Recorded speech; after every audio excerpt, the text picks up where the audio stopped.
In a bigger picture, it is reassuring that agriculture has a staunch champion in the person of no less than President Marcos, whose commitment to address issues affecting farmers has remained steadfast from day one of his term. In his inaugural State of the Nation address in 2022, the President promised to prioritize the modernization of farms through innovative technologies. Now both sides are ready to bring the agreement into force, and I do hope we can do so before the end of the year. Ladies and gentlemen, as we turn over this facility to the municipality of Lucban, let us celebrate the strength of our 75-year partnership and remember the adage, a field cultivated together yields the richest harvest. Maraming salamat po at mabuhay.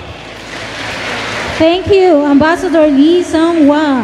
Ngayon, inaanyayahan natin ang ating mahal na Pangulo on stage together with Secretary Laurel, Ambassador Lee Sang-hwa, and Dr. Kyu-sung Lee to hand over the ceremonial certificate of turnover of the Copia greenhouses and post-harvest facilities to the farmer beneficiaries.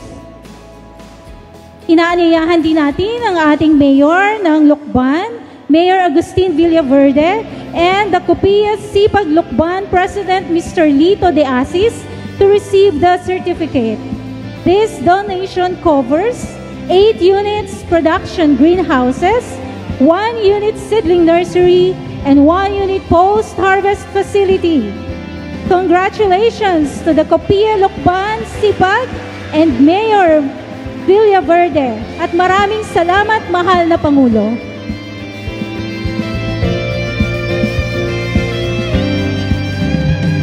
To introduce our guest of honor and distinguished speaker,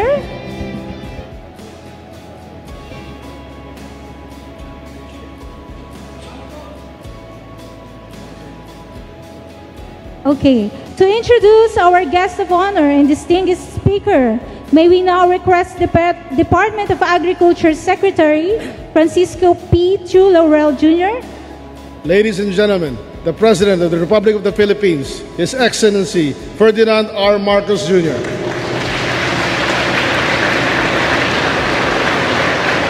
Maraming salamat sa ating kalihim ng Department of Agriculture, Secretary Kiko Laurel. Magsiupo po tayo. Please take your seat. His Excellency, the South Korean Ambassador to the Philippines, Ambassador Lee Sang-hwa. We are, kung hindi niyo po may tatanong, kami po ni Ambassador ay madalas magsama dahil sa dami ng proyekto na ginagawa ng Korea dito sa Pilipinas. Napakabait po sa atin ng ating mga kaibigan galing Korea. Ito na ang isang napakagandang halimbawa ng kanilang mga project na ginagawa. I just said, Mr. Ambassador, we are always together because the Republic of Korea we are always opening new projects because you are so helpful, and we are very grateful to our friends in Korea for all the assistance that you are giving us. Ang ating congressman naging classmate ko rin nung kami Congressman Mark Enverga. At ang mayor ng Lucban, ng bayan ng Lucban, Mayor Agustin Villaverde, na baka yung iba po sa inyo hindi nyo nalalaman, yung lupa na ginamit na pinagtaniman nitong bagong proyekto na ito ay lupa pala ng pamilya ng ating butihing mayor. Kaya napakaswerte naman ninyo dito sa Lucban na meron kayong mayor na nakakaunawa. The Korea Partnership for Innovation of Agriculture, COPIA Director Kyu-sung Lee. My fellow workers in government, our farmer beneficiaries.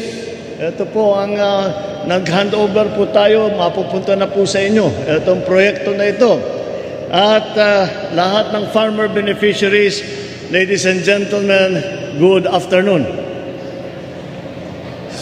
In our ceremony today, the turnover of the Korea Partnership for Innovation of Agriculture Greenhouses and Post-Harvest Facilities, we open a new chapter in our agricultural sector, one rooted in partnership, driven by innovation and aimed at achieving food security for our nation. Before I go any further, allow me to once again express our gratitude to the government and the people of Korea.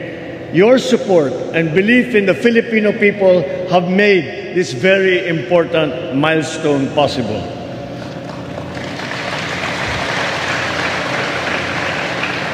We are also thankful to the Republic of Korea for the overwhelming support of your National Assembly for the ratification of our FTA, which came much earlier than we had expected. Ang FTA po, ang tinatawag na Free Trade Agreement sa gitna ng Korea po at saka ng Pilipinas, nang sa ganun ay tayo nabubuksan ang kanilang mga merkado para sa atin, makapasok ang ating mga produkto sa kanila na hindi nilalagyan ng malaking taripa. Kung hindi, simpleng-simple lang. Kaya't kung maganda ang ating produkto, maidadala natin sa Korea, maipagbibili natin sa kanila, at hindi po malaking maitutulong dito dahil hindi lamang para sa lokal, kundi mag-export na tayo sa Korea. Napakalaking bagay po. Very soon, this free trade agreement will enter into force. This will allow Philippine, hindi lamang na gulay, kung hindi tropical fruit, bananas, pineapple, lahat ito ay magkakaroon na. They will have access to the Korean market. You have reinforced our call for a brighter and more sustainable future for all. Against this backdrop, these greenhouses and post-harvest facilities that are turned over to us today hold more meaning. These facilities help our small communities improve their capacity to export their products. Through continuous collaboration, soon they will be part of the regional value chain. We celebrate this success as a testament to the enduring relations between the Philippines and the Republic of Korea. For 75 years, our two nations have journeyed together, united by friendship, shared values, and a common aspiration to uplift the lives of our people. The Korea Partnership for Innovation of Agriculture, or COPIA, Philippine Center, is a perfect example of the strength of this collaboration, showing what can be achieved when we have trust in our collective vision and trust it to guide us forward into the future. To the COPIA Philippines Center, your unwavering dedication has uplifted our agriculture sector. Your work reflects the principles of Sewol Undong 1, diligence, self-help, cooperation, values that resonate deeply with the Filipino spirit. Together, the COPIA and the Bureau Plant Industry have created pathways for our farmers to grow, adapt, and succeed in an increasingly competitive landscape. And now the results speak for themselves. As of today, 20 greenhouses have been established across pilot villages here in Lucban, Quezon, in Lucban, Quezon, in Siniloan, Laguna, and Zaragoza in Nueva Ecija. These greenhouses are hubs of fresh vegetable and, very importantly, seedling production, complemented by 3 post-harvest facilities, advanced machineries, all designed to reduce the burden of our farmers and increase profitability. Yan po ang pinakamahalaga ng dala nitong project po na ito. Dahil alam po natin, nakikita po natin, nararamdaman na po natin ang pagbabago ng panahon, pagbagsak ng ulan, pagdaan ng mga bagyo, kailangan natin matuto ng mga panibagong teknolohiya at mga bagong pamamaraan upang tayo naman ay hindi pagkatapos pag dumaan ang bagyo ay wala nang maiwan doon sa ating tanim. Kaya po napaka-importante itong bagong teknolohiya na ito. At Napakasimple po ng teknolohiya na ito. Yung madali natin i-expand. Mr. Ambassador, if you notice, we were talking very excitedly because we're already thinking, what are the new sites? Where will we put it? What can we grow? Where will be the best places?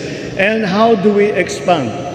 Dito po sa binigay ninyong halimbawa para sa Department of Agriculture at sa pamahalaan ninyo, ay nakikita natin matagumpay naman ang naging pagpananim ng ating dito sa ilalim ng ating mga greenhouse. At yung aming hinahanap, nagkaroon lang po na kami ng meeting nung last week. At ang pinag-usama namin ay seedling production. Dahil kulang po tayo sa seedling production, nag-i-import pa tayo ng seedling production. Kaya sa pamamagitan nitong bagong teknolohiya, nitong bagong pamamaraan, ay makikita po natin yung seedling production ay makakabawak na tayo sa importation at makakapili tayo sa anong klase, anong variety nung tanim ang pinakabagay dito sa Pilipinas. Kaya napaka-importante, napaka-importante itong nakalagay po rito, innovation. Ito ang mga bagong pamamaraan para sa bagong klima natin ngayon na hinaharap. In Lucban alone, 9 greenhouses, a seedling nursery, a post-harvest facility now are here. Modern tools to boost the potential of more than 2,000 farmers.